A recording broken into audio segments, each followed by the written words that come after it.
Welcome to Pavani cooking channel. ఈరోజు మా special వేడి వేడి పప్పు. అసలు పప్పుని ఎలా తయారు చేస్తారంటే దీని ప్రాసెస్ తయారీ చేసే విధానం నేను ఒక 2 నిమిషాలు ఎక్స్ప్లెయిన్ చేస్తానండి.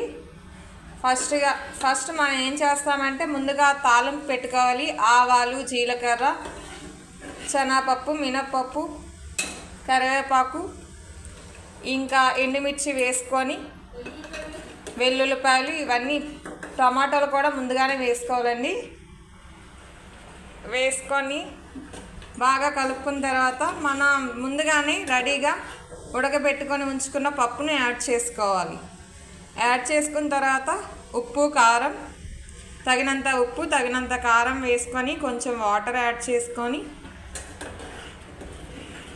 ఉడికినంత వరకు మళ్ళీ కొంచెం ఉడికకు మన స్టవ్ మీద ఉంచాలి. తర్వాత మనకి ఎంతో రుచికరమైన పప్పు చూసారండి. లాస్ట్లో మనకి ఇలా అయిపోతుంది దగ్గరికి పప్పు.